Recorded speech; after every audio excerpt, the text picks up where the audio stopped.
প্রিয় শিক্ষার্থীবৃন্দ, সবাই কেমন আছো? আবারও 18 অনলাইন পক্ষ থেকে আমি মোহাম্মদ ইবনে সৌদ খান, সহকারী শিক্ষক, বলরামপুর মির্জা গোলাম হাফিজ বালিকা উচ্চ বিদ্যালয় থেকে সবাইকে ধন্যবাদ। আমি এর আগে 2টা ক্লাস তোমাদের আমি দেখাইছি। এই আলো অধ্যায়ের, যেটা আলোর প্রতিসরণ এবং আলোর প্রতিফলন, পূর্ণ অভ্যন্তরীণ প্রতিফলন, সংকট কোণ। আজকে তোমাদের আমি যেটা পড়াবো সেটা হলো মানব চক্ষু। মানব চক্ষু, সবাই বোর্ডে লক্ষ্য করো। মানব চক্ষু অর্থাৎ আমাদের চোখ, যে চোখ না থাকলে দুনিয়ায় আমরা কিছুই দেখতে পারি না, সেই চোখ। চোখ একটি মূল্যবান সম্পদ। চোখ যদি না থাকে দুনিয়ায় তার সবই অন্ধ। তো এখন চোখ,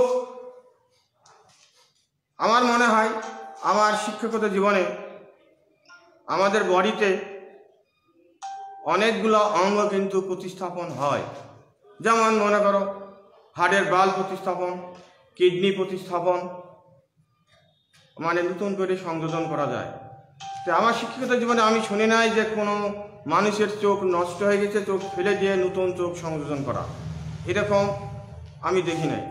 তাহলে চোখের মেরামত হয়, যেমন রেটিনা, মানে লেন্স লাগানো হয়, চোখের ছানি, এগুলো করা হয়, কিন্তু নতুন করে চোখ স্থাপন করা হয় এরকম আমার জানা মতে বা আমার শিক্ষাগত জীবনে আমি কোথাও শুনি নাই বা দেখি নাই। তাহলে সেই চোখ নিয়ে আমি আজকে তোমাদের, তাহলে চোখ একটি অমূল্য সম্পদ। তাহলে আমি যেটা পড়বো সেটা হলো আমাদের মানব চক্ষু। তো মানব চক্ষু আমি তোমাদের জন্য একটি মডেল আনছি। সবাই মডেলটা একটু দেখো। চোখের, এটা পুরো একটি চোখ, এটা পুরো একটি চোখ। চোখ আমাদেরও আছে বা অন্যান্য প্রাণীরও আছে। সবার কার্যক্রম যদিও একই, তবে কিছু কিছু প্রাণীর কার্যক্রম আলাদা আছে। সেটা যাই হোক, আমরা যেটা বোঝাতে চাচ্ছি আজকে, যেটা বোঝাবো আমি তোমাদের, সেটা হলো মানব চক্ষু। তাহলে এটা একটা মানব চক্ষু। সমস্যাটাকে আমরা বলি চক্ষু গোলক। তার মানে এটা দেখতে গোল। আমাদের যে চক্ষু কঠোর বলতে যার ভিতর চোখ, তার মানে এই গোলকটা কঠোরের ভিতরে বসানো, স্থাপন করা আছে। তো এই চোখের, যদিও দেখা যাচ্ছে আমাদের চোখটা ছোট, কিন্তু আসলে ছোট না। আমরা যদি হিসাব করে দেখি তাহলে 1/6 অংশ, অর্থাৎ 1/6। এই জন্য বললাম 1 ভাগ আমরা সামনের, আর বাকি 5 ভাগ আমাদের ভিতরে, যেটা দেখা যায় না। তাহলে 1 অংশ, মানে 6 ভাগ করে 1 অংশ আমরা আমাদের সামনে দেখা যায়, আর বাকি সব আমার চক্ষু কোঠরের ভিতরে, এটা দেখা যায় না। সেই জন্য দেখা যায় যে চোখ যদিও মনে হচ্ছে আমাদের ছোট, কিন্তু ভিতরে অনেক বড়। তাহলে এইটা দেখেই আমরা কিন্তু বুঝতে পারছি চোখটা আমাদের কত বড়। তাহলে এইটা হলো একটি চক্ষু গোলক। তার মানে এইটুকু জিনিস আমরা হয়তো এটাকে যদি আমরা 6 ভাগ করি, তাহলে কিন্তু এইটুকু আমরা দেখতে পাবো। বাকি এই পিছনের এগুলা কিছুই দেখতে পাবো না। তার মানে পিছনে 5 ভাগ আছে। প্রথমে যেটা আমরা দেখি, যেটা বললাম যে 1 নম্বর চক্ষু গোলক। চক্ষু গোলক,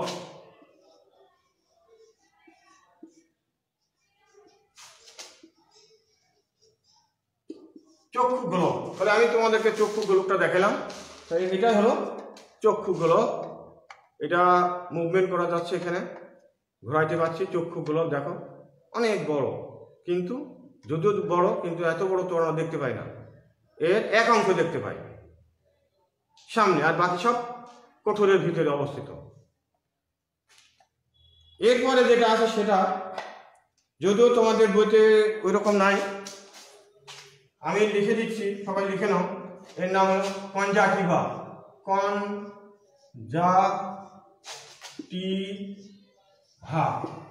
কনজাক্টিভা শব্দের অর্থ হলো চোখের পাতা। এখানে কিন্তু চোখের পাতা নাই, তাহলে এটা কনজাক্টিভা, যেটা আমরা চোখের পাতা। আমাদের সবাই চোখ দেখি, চোখকে এর কাজ হলো চোখটা খোলা এবং বন্ধ করা যায়, চোখে খোলা এবং বন্ধ করা যায় এই কনজাক্টিভা দেওয়া। আর এই কনজাক্টিভার কারণে আমাদের চোখের আলো ধুলাবালি থেকে আমরা কিন্তু রক্ষা করতে পারি। তাহলে এটাই হলো আমাদের চক্ষু গোলক। এই গোলকটা আমাদের চোখের কোঠের মধ্যে, যেটা বললাম, অবস্থান করে। এরপরে যেটা, তাহলে কনজাক্টিভা কি বললাম? চোখের পাতাকে বলা হয় কনজাক্টিভা। ইংরেজিতে বলি আমরা কনজাক্টিভা, বাংলায় বলি চোখের পাতা। তাহলে চোখের পাতা কিন্তু আমাদের চোখের জন্য গুরুত্বপূর্ণ ভূমিকা পালন করে। কারণ চোখের পাতা যদি না থাকে, চোখের যে আমাদের লোমগুলো আছে এগুলো যদি না থাকে, তাহলে কিন্তু সূর্যের আলো ধুলাবালি আমাদের চোখটাকে নষ্ট করতে পারে। সেই জন্য কনজাক্টিভা তোমাদের বইতে যদিও নাই, আমি লিখে দিলাম যে চোখের পাতা অত্যন্ত গুরুত্বপূর্ণ আমাদের চোখের জন্য। এরপরে যেটা, সেটা হলো আমাদের শ্বেতমণ্ডল। শ্বেতমণ্ডল 3 নম্বর ব্যাপার, শ্বেতমণ্ডল।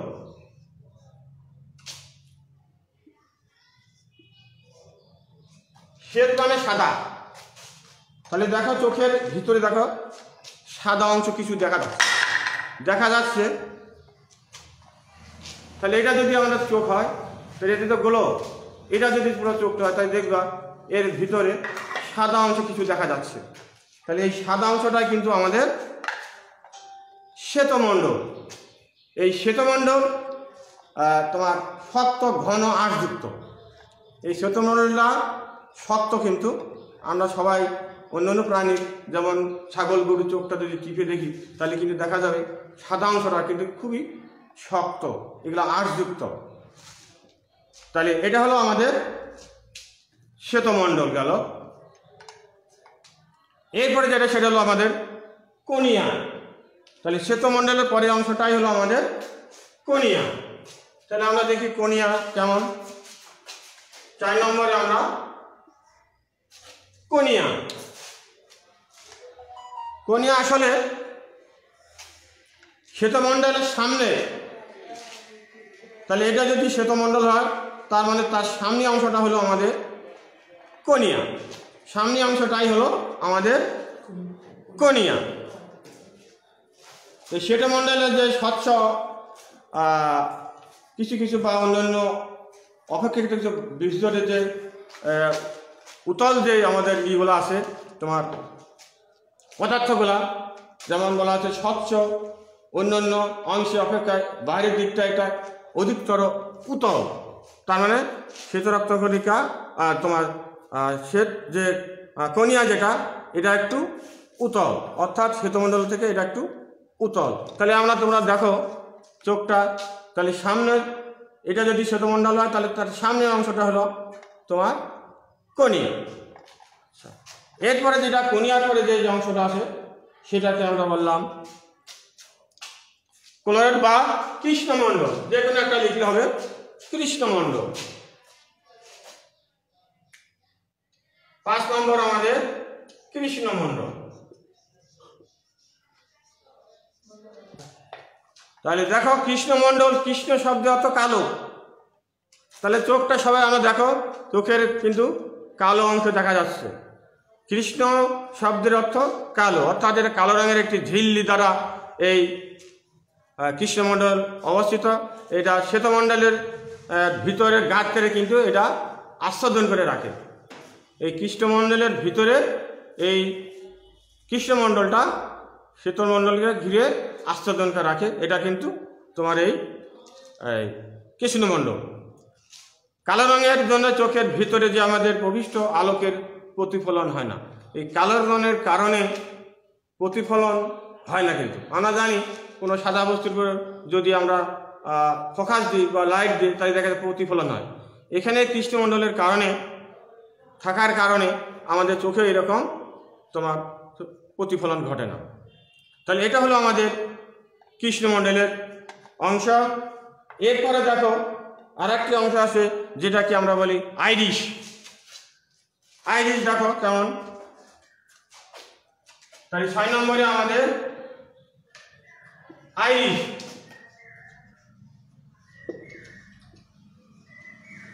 আইরিশ তাহলে আইরিশটা কোন জায়গায় আমরা দেখি একটু আমাদের চোখতে, এটা কোনিয়ার পিছনে, অর্থাৎ এটা যদিও দেখা যায় না কোনিয়ার ভিতরে, কিন্তু এটা হচ্ছে কোনিয়ার পিছনে অবস্থান করে। তাহলে এটা যদি আমাদের কোনিয়া হয় তার পিছনের দিকে, অর্থাৎ পিছনের দিকে এই আইরিশটা একটি স্বচ্ছ পর্দা দ্বারা আবৃত। বুঝা গেছে? ঠিক পিছনে একটি অস্বচ্ছ পর্দা দ্বারা, এই অস্বচ্ছ মানে পরিষ্কার না, তার মানে অস্বচ্ছ পর্দা, এই অস্বচ্ছ পর্দা দ্বারা এই আইরিশটা আমাদের গঠিত। এটি চোখ গোলকের ঠিক সিদ্ধ পথ, মানে তাহলে এটা যদি আমাদের চক্ষু হয় এর ভিতরে কিন্তু একটা সিদ্ধ পথ আছে। আচ্ছা, তাহলে দেখো যদিও তোমাদের আইরিশ আমি এখানে দেখাতে পারছি না, কিন্তু আমার চোখ দিয়ে যদি আমি দেখা যায় আমাদের যে চোখের যে তারা বা মণিটা আছে, মণির চারপাশে কিন্তু এটা কিন্তু একটু কালো রং থেকে একটু কম। তাহলে এইটাই হলো আমাদের এই আইরিশ। বুঝা গেছে সবাই? কিন্তু আমি এখানে অতটা তোমাকে গোলকের ভিতর যেহেতু এটা কাঁচ দিয়ে তৈরি করে আমি দেখাতে পারছি না, তাহলে আমরা তোমরা নিজেই সবাই দেখতে পারো যে চোখের যে মণির যে চারপাশ দিয়া একটু হালকা কালো রঙের যে অংশগুলো দেখা যাচ্ছে অস্বচ্ছ পর্দা, এটাই হলো আমাদের আইরিশ। এরপরে যে অংশটা আমরা দেখব সেটা হলো আমাদের তারারন্ধ্র। তারারন্ধ্র, মণি বা তারারন্ধ্র যে কোনো একটা দিতে পারো। মণি 7 নম্বরে মণি বা তারারন্ধ্র। তাহলে এটা কি বললাম? এরপরে হলো আমাদের আইরিশের পরে যে অংশটা সেটাকে আমরা বললাম মণি বা তারারন্ধ্র। রন্ধ্র মানে ছিদ্র, যার ভিতরে যে আলো প্রবেশ করে, এক কথায় শেষ। তারারন্ধ্র, তারা শব্দের অর্থ মানে ছিদ্র, মানে এর ভিতর দিয়ে আমাদের যে আলো আসে। আমি তোমাদের এর আগে বলছিলাম যে দেখতে আলো চাই, তার মানে এর ভিতর দিয়ে আলো প্রবেশ করে। এই ভিতর দিয়ে আলোটা প্রবেশ করে কোথায় যায়? আমাদের যে রেটিনা আছে তার ভিতরে চলে যায়, যেখানে আমাদের অপটিক স্নায়ু আছে, দুই পাশে 2টা অপটিক স্নায়ু। এই অপটিক স্নায়ু ভিতরে যায়, মস্তিষ্কে যায়, তখন আমাদের প্রতিবিম্ব ছবিটাকে আমাদের সামনে ধরে, তখন আমরা দেখতে পাই। তাহলে এটা হলো আমাদের তারারন্ধ্র। ভিতরের অংশ এটা মাংসপেশি সংকোচন এবং পোষণের তারারন্ধ্রের আকার পরিবর্তন হয়, অর্থাৎ তারারন্ধ্র সংকোচন এবং পোষণের সময় হয়তো কম বেশ হতে পারে আয়তনটা। তাহলে এটা হলো আমাদের তারারন্ধ্র। এরপরে যে অংশটা আছে সেটা হলো আমাদের উত্তর লেন্স। 8 নম্বর উত্তর লেন্স। উত্তর লেন্স। তাহলে প্রিয় শিক্ষার্থীবৃন্দ দেখো, আমি যেটা লিখছি উত্তর লেন্স, যদিও লেন্সটা চোখের ভিতর দেখানো সম্ভব না, কিন্তু আমি তোমাদের জন্য এক্সট্রাভাবে এই লেন্সটা নিয়ে আসছি তোমাদের জন্য। এটা একটি উত্তর লেন্স। এটা যদি আমরা দেখি তাহলে এইভাবে এই মাঝখানে, অর্থাৎ মাঝখানের দিকে মোটা আর দুই পাশে একটু সরু, এটা একটা উত্তর লেন্স। তাহলে এই লেন্সটা হচ্ছে মাংসপেশি দ্বারা তৈরি, এর দুই পাশে সরু, মাঝখানে মোটা। তাহলে এটাও কিন্তু এই মাঝখানে কিন্তু মোটা আছে, দুই পাশে পাতলা মানে সরু। তাহলে এটা একটি উত্তর লেন্স। যদিও তোমাদের চোখে আমি, যেহেতু এটা ভিতরে জিনিস, এটা দেখানো সম্ভব হচ্ছে না, কিন্তু এটা ভিতরে আছে। তাহলে এটা হলো আমাদের উত্তর লেন্স। এরপরে যেটা আছে সেটা হলো আমাদের অক্ষিপট বা রেটিনা। অক্ষিপট বা রেটিনা, এটা 9 নম্বর। দেখো তাহলে আমাদের 9 নম্বরে আমি লিখছি রেটিনা। রেটিনা ঠিক চক্ষু গোলকের তোমার পিছনে অবস্থিত একটি তোমার গোলাপি আলোকবাহী পর্দা, অর্থাৎ আলোকবাহী বলতে এখানে আলো বহন করে, সেটার নাম হয়েছে আলোকবাহী। রেটিনার উপরে এই আলো পড়লেই স্নায়ুতন্ত্রের অর্থাৎ আমাদের যে উত্তেজনা সৃষ্টি হয়, আর এই উত্তেজনা কী করে আমাদের মস্তিষ্কে আমাদের দুই পাশে দুইটি, যেটা বলছিলাম অপটিক্যাল স্নায়ু, এই অপটিক্যাল স্নায়ু মস্তিষ্কে নিয়ে যায়, যেটা দর্শনের জন্য আমাদের অনুভূতি জাগায়, যার কারণে আমরা দেখতে পাই। এছাড়াও আমাদের যেটা শেষ যেটা অংশ, যেটাকে আমরা বললাম হিউম্যান ভিট্রিয়াল। এই আর একটা নাম 10 নম্বরে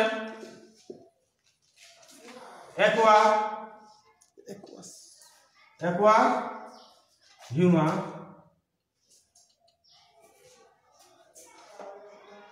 বা আরেকটা আছে আমাদের অ্যাকুয়াস হিউমাস এবং ভিট্রিয়াল, দুইটা অংশ।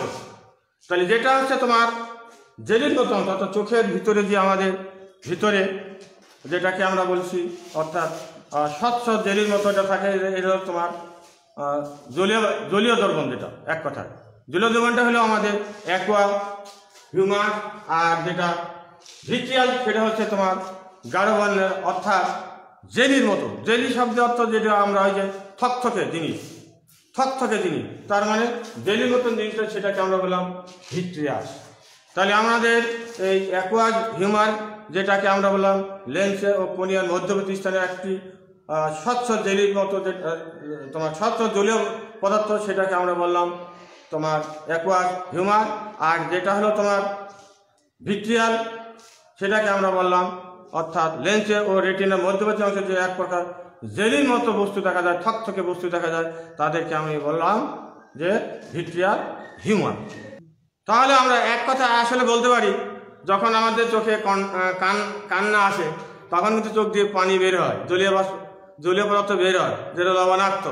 তার মানে ওইটাই হলো আমাদের এই অ্যাকুয়া হিউমার।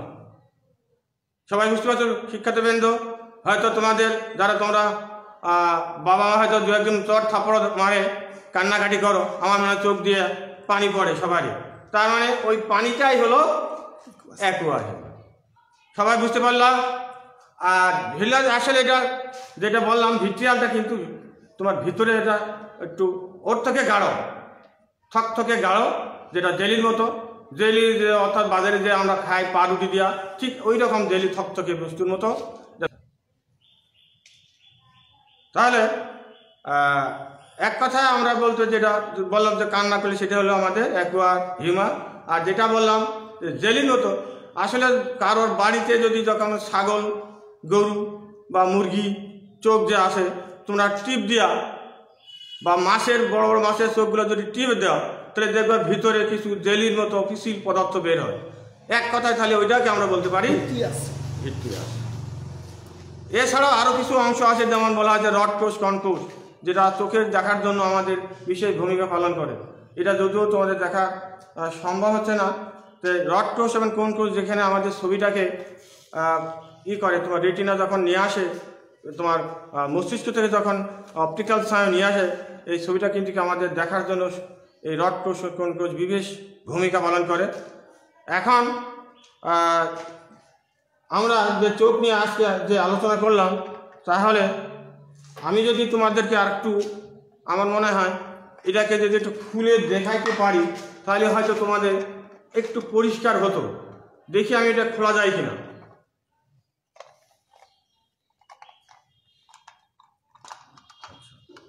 তাহলে দেখো, আমি এটা খুলছি, স্ক্রুটা ছিল, আমি খুলে ফেলছি।